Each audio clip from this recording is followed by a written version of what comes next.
सभी को जय हिंद जय भारत। तो आज हम शुरू करते हैं फिर से सुपर 11 क्लास की। हमारा 5वीं एपिसोड है सुपर 11 क्लास का।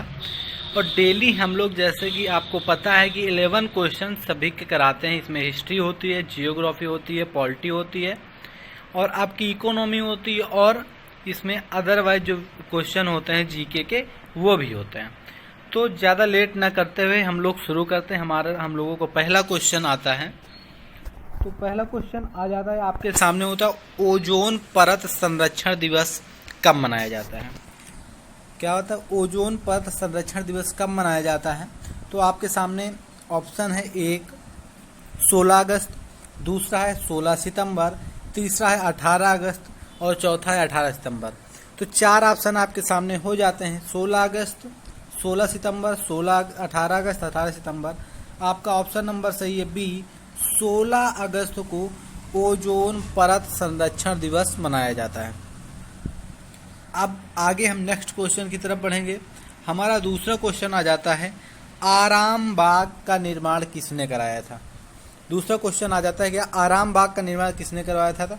आराम बाग का निर्माण पहला ऑप्शन अकबर, दूसरा बाबर, तीसरा शाहजहां और चौथा आ जाता है औरंगजेब। तो चार ऑप्शन में आराम बाग का निर्माण बाबर ने कराया था। क्या बाबर ने करवाया था? अब तीसरे क्वेश्चन की तरफ हम लोग बढ़ते हैं और तीसरा क्वेश्चन हम लोगों का आ जाता है, तीसरा क्वेश्चन है सोम देवता का उल्लेख किस मंडल में मिलता है?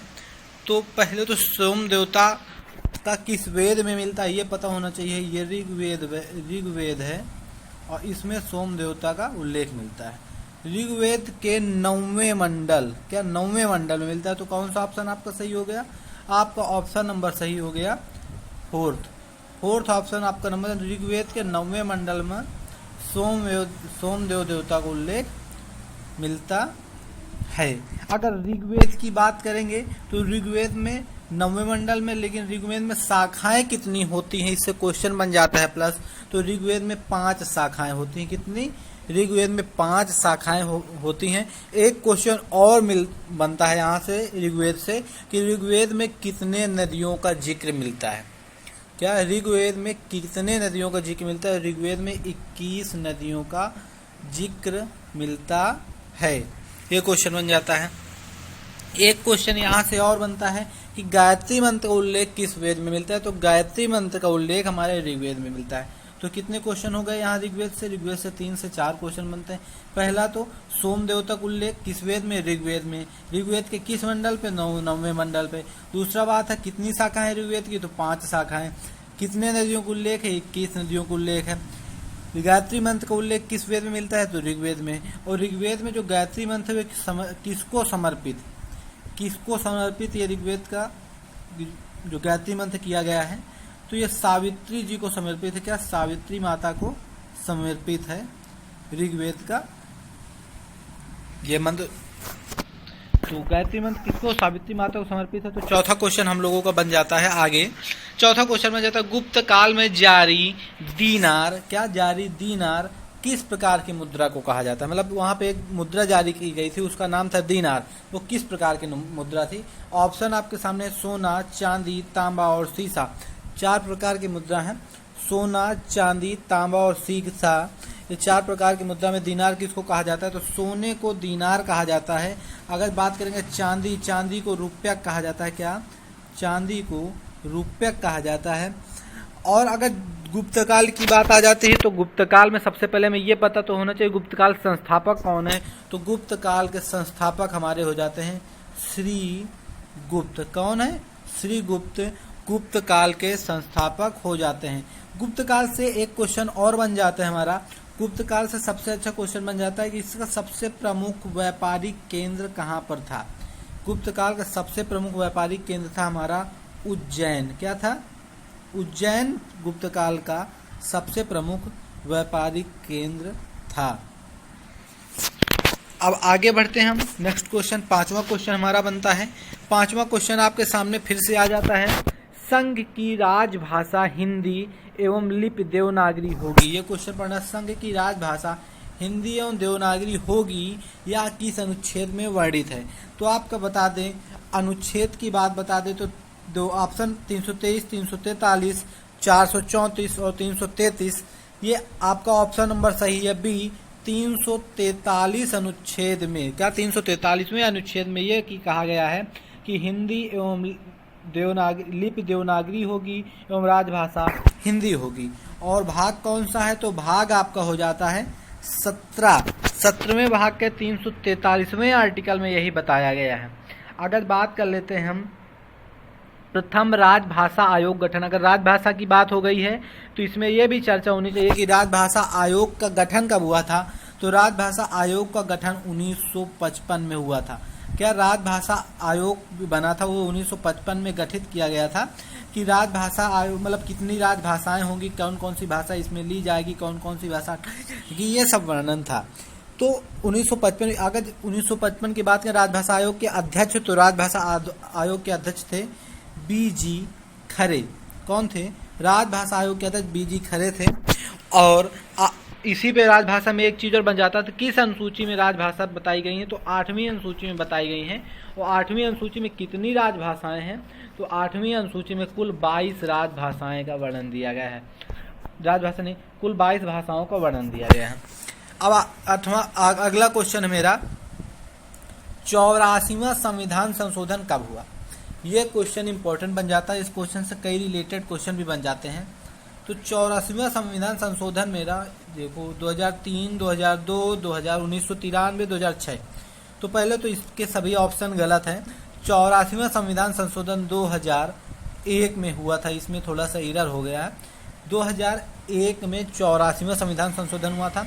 इस संशोधन में कहा क्या गया था, इस संशोधन में यह कहा गया था कि 2026 तक लोकसभा तथा विधानसभा की जो सीटें होंगी उसमें परिवर्तन नहीं किया जाएगा।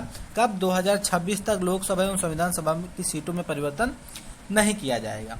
अब यही बात हम कर लेते हैं कि 2002 मेरा ऑप्शन क्या है, तो 2002 हमारा 86वां संविधान संशोधन होता है। और 86वें संविधान संशोधन में बता दिया जाता है कि 6 से 14 वर्ष तक के बच्चों को निःशुल्क एवं अनिवार्य शिक्षा, सरकार का यह दायित्व होगा कि 6 से 14 वर्ष तक के बच्चों को निःशुल्क एवं अनिवार्य शिक्षा दी जाएगी। अब तीसरा ऑप्शन हम लोगों को हो जाता है क्या, 1993। तीसरा ऑप्शन हो जाता है हमारा 1993।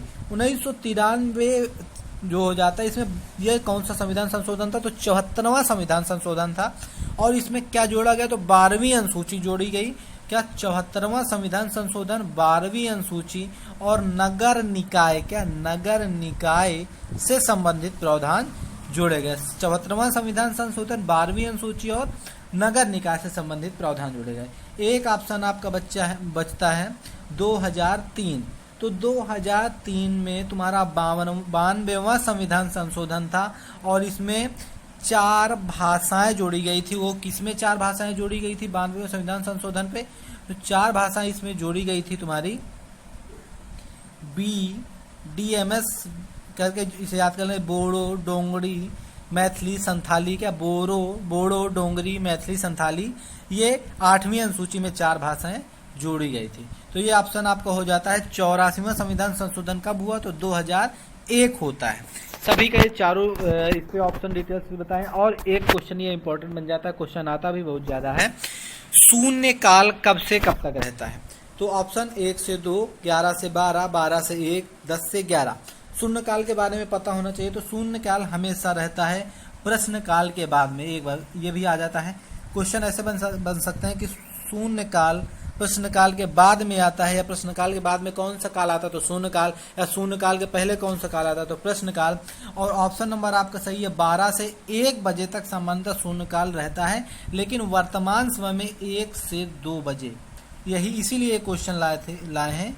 वर्तमान समय में अगर शून्य काल की बात आ जाए तो 1 से 2 बजे तक के बीच में शून्य काल लाया जाता है। अब हमारा 8वां क्वेश्चन बन जाता है। क्वेश्चन जितने भी बनेंगे सब एग्जाम पॉइंट से रिलेटेड बनेंगे। 8वां क्वेश्चन बन जाता है कि माओरी जनजाति कहाँ पाई जाती है। क्या, माओरी जनजाति कहाँ पाई जाती है, न्यूजीलैंड, अमेरिका, मलेशिया, पाकिस्तान, ये 4 ऑप्शन आपके सामने हैं। तो 4 ऑप्शन में आपका ऑप्शन सही है। न्यूजीलैंड में माओरी जनजाति पाई जाती है। जैसे मलेशिया, अमेरिका की बात करें तो अमेरिका में हैदा पाई जाती है। क्या? हैदा जनजाति पाई जाती है। और अगर अमेरिका कनाडा दोनों साथ में दिए हैं तो रेड इंडियन भी पाई जाती है। अगर जो जैसे कनाडा ऑप्शन में आपके नहीं आता है, रेड इंडियन के लिए पूछा है, तो आप अमेरिका लगा सकते हैं। अगर इसी बात करेंगे पाकिस्तान, तो पाकिस्तान में कौन सी? अफरीदी पाई जाती है। क्या? अफरीदी जनजाति पाकिस्तान में पाई जाती है। और हम मलेशिया से बात करेंगे सेमांग। क्या? मलेशिया में सेमांग जनजाति पाई जाती है। मलेशिया में सेमांग जनजाति पाई जाती है। आगे क्वेश्चन, हाँ एक क्वेश्चन इंपॉर्टेंट बन जाता है, ये ज्यादा से पूछा जाता है। देखो, एक रेड इंडियन बताया मैंने, एक नीग्रो बताते हैं। मध्य अफ्रीका में नीग्रो जनजाति पाई जाती है। क्या? नीग्रो जनजाति मध्य अफ्रीका में पाई जाती है। ये इंपॉर्टेंट है। और तुम्हारा इंपॉर्टेंट है माओरी, और तीसरा रेड इंडियन, ये इंपॉर्टेंट बन जाते हैं। और चौथा क्वेश्चन है, 9वां क्वेश्चन हमारा बन जाता है। 9वां क्वेश्चन है श्याम किस देश का पुराना नाम है? तो कुछ देश है उनके पुराने नाम है श्याम थाईलैंड का पुराना नाम है। क्या? श्याम नाम थाईलैंड का पुराना नाम है। 1-2 नाम और हम गिनाएंगे, जैसे बीजिंग जो हमारे पड़ोसी देश चीन है, उसका जो राजधानी है उसका भी नाम बीजिंग है। तो इसका नाम पुराना पूछ ले तो हो जाएगा मेरा क्या? पीकिंग। क्या? पीकिंग इसका पुराना नाम है। अगर बात करते हैं इराक का पुराना नाम क्या है? इराक का पुराना नाम क्या है? तो इराक का हो जाता है मेसोपोटामिया। आपने पढ़ा होगा मेसोपोटामिया की सभ्यता, पोटामिया, ये इराक का पुराना नाम हो जाता है। और इसके बाद हम आगे बढ़ते हैं। हाँ, एक गोल्ड कोस्ट खेल होते हैं, उसमें घाना का पुराना नाम गोल्ड कोस्ट है। 10वां क्वेश्चन पढ़ते हैं। झीलों का देश किस देश को कहा जाता है? तो झीलों का देश आपके सामने ऑप्शन है फिनलैंड, थाईलैंड, सऊदी अरब, न्यूजीलैंड। तो झीलों का देश की बात करते हैं, फिनलैंड को झीलों का देश कहा जाता है। एक क्वेश्चन ऐसे याद आया, तो पूर्व का वेनिस हमारे और अरब सागर की रानी किसको कहते हैं? तो कोच्चि। किसको? कोच्चि के, केरल के कोच्चि को पूर्व का वेनिस कहते हैं और अरब सागर की रानी कहते हैं। एक क्वेश्चन और यहाँ से बन जाता है इंपॉर्टेंट, सऊदी अरब। यहाँ से बन जाता है कौन सा ऐसा देश है जिसमें एक भी नदियाँ नहीं है? तो सऊदी अरब एक ऐसा देश है जहाँ पे एक भी नदियाँ नहीं है। हमारा अंतिम एंड लास्ट क्वेश्चन है, 11वां और लास्ट क्वेश्चन।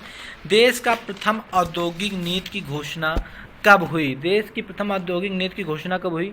तो ऑप्शन नंबर आपका सामने है। पहला 6 अप्रैल 1948, दूसरा है 30 अप्रैल 1956, चौथा है 24 जुलाई 1991 और तीसरा है इनमें से कोई नहीं। ये सभी ऑप्शन आपके इंपॉर्टेंट बनते हैं। तो लेकिन इस देश की प्रथम औद्योगिक नीति 6 अप्रैल 1948 को शुरू हुई थी।